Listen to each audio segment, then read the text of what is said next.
We just wrapped up Resident Evil Village on stream a little while ago, and I really enjoyed it. It's a game that I had a lot of fun with, but there are a few problems that impact the overall experience in a couple of ways. And honestly, I'm pretty conflicted about how I feel about this game right now. Some parts of the game I absolutely loved, and then some other parts of the game really weren't that great. So, I mean, my opinion could change as soon as this review comes out, I don't know. I will do my best to keep spoilers to a minimum, but obviously I can't really keep everything a secret, so if you want to go in completely blind, I would just stop watching here.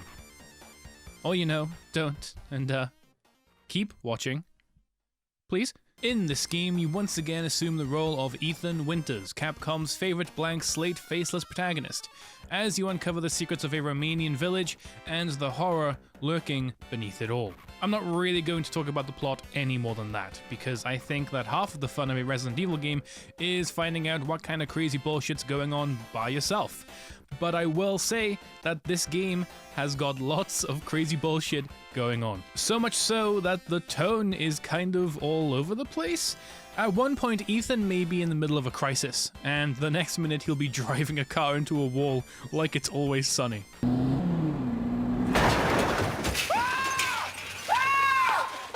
Some of the stuff that happens in this game is fucking hilarious when it probably isn't meant to be, but I don't even really know anymore. I guess Resident Evil has always been this wacky, but the last few releases in the RE engine have taken themselves pretty seriously.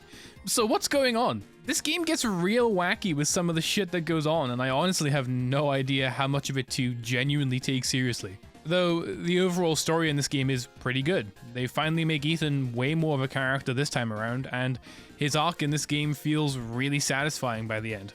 They pull off some batshit crazy stuff by the end that ends up working pretty well, I think. And I just want to say something that might get me crucified by the RE fanbase, and please just know that this is my opinion and doesn't affect yours in any way. Okay? Alright, I'm not really the biggest fan of Resident Evil 4. I don't think RE4 is bad, I just don't think it's as good as some people think it is, which is why I didn't have massive expectations from this game before its release.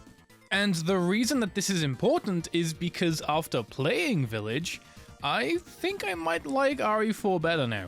I think Village's loop had me understanding what RE4 was trying to do a little better, and so hey, I might like RE4 now. So wait for a video on that in the future, I guess? What I'm trying to say is that this game is just Resident Evil 4. I mean, there are so many references to it through the gameplay, level design, characters, and that's not really a bad thing. Just something that's worth pointing out, especially if you're coming from RE7, which sort of brought the series back to its roots and created something that was similar to the impact that the first Resident Evil had. Though I definitely found myself saying, oh wow, that's from Resident Evil 4, a whole bunch. And this is obvious right from the get-go with how actiony this game is. You'll be dealing with way more enemies in this game than you dealt with in 7, and the combat feels great. They even recreate a couple of those moments from RE4 where a horde of enemies show up and you have to navigate the tight environments to deal with them all. These sections were really cool and had me using pretty much everything at my disposal, and I was impressed with how well some of those boss fights worked in first person. Since I wasn't really the biggest fan of the bosses in RE7 for the most part, but I can happily say that Village might have some of the best boss fights in the entire series. And like RE4, we once again have a merchant to talk to. His name is Duke, and he is amazing and easily one of my favorite people ever. Love you, Duke. With him, you can buy upgrades for your weapons, buy extra ammo, and sell treasures that you find throughout the game.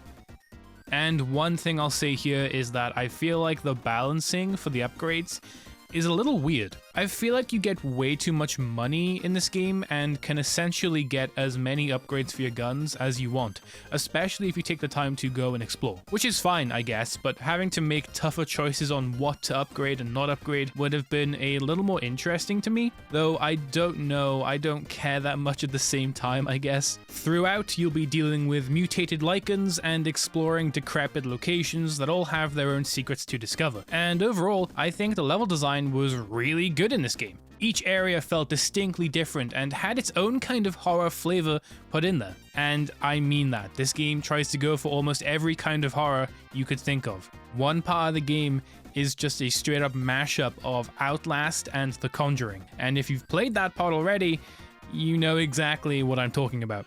I've seen some people say that the second half of Village is where the game kind of goes downhill, and I don't really agree with that.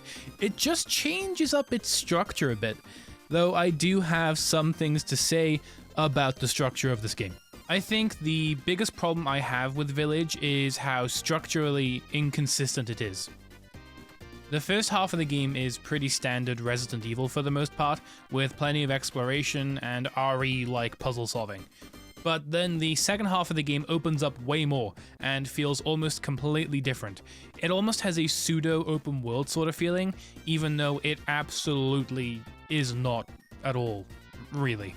It's still a linear game through and through, but with tons of optional backtracking for special items and upgrades that you can get. And I love this, but they just didn't go far enough with the idea for me. I just wished it capitalized on how open and non-linear it could have been in the back half of the game, since replays could have been really cool if you could decide to go to certain areas first. Plus, as a side note, if you've come here for Big Vampire Lady, I can tell you right now that she is not in the game for very long. And if you're an RE fan, this may not shock you, since boss enemies like this don't typically last that long in these games anyway. But yeah, Capcom was absolutely not ready for this lady to carry most of the marketing for the game, and it shows. She's also just a rehash of Mr. X from RE2 Remake gameplay-wise, so if you didn't like him in that game, you won't like it here. But one thing that Capcom absolutely nailed is the visuals in this game. It looks goddamn amazing, from the environment design to the character models and especially the lighting. And I think I can actually say that ray tracing is something that makes these environments feel so much more alive, especially in darker areas where the lighting really helps sell the mood and tension of the scenes. And this is big for me because I don't really think ray tracing is that big of a deal in most cases. There was a scene later on in the game that looked incredible and was fucking terrifying in the best way, completely down to how the lighting looked. I think horror games could be the one genre where ray tracing can be used to full effect. And speaking of horror, let's talk about how scary this game is for a second. And well, I guess it depends on how easily scared you are. There are lots of little jump scares throughout the game, but apart from one particular segment, I'd say this game is a pretty smooth ride in terms of horror. So if you're typically a pussy when it comes to horror games, but want to check out Village, I'd say you'd have a nice time, unless dolls freak you out, which in that case I would say no, do not play this game. But anyway, I really liked Village. In fact, I'm liking it more and more as I talk about it. The more time I spend away from it, the more I've liked it in general. I wasn't really sure about it on the first day after playing through 4 hours of it, but looking back on the game as a whole, it was a really fun time. If you're a fan of Resident Evil no matter what era, be it the more spookier games or games like RE4 or 5, there'll be something to like here. This game fucks around with tons of genres and types of horror, and that might not be for everyone. And in some ways that may come across as a messy experience overall, but I really enjoyed how sporadic and batshit crazy this game got at points. So I will be giving this game an 8 out of 10.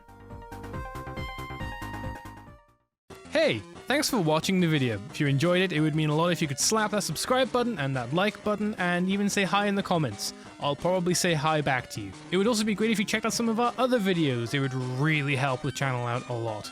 But I'm actually here today to give you, the viewer, a special mission.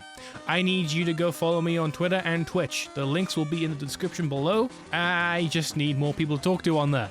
It's getting kind of sad now at this point, and I'm not afraid to admit it. The link will be down in the description, and it would be extremely helpful if you went and did that.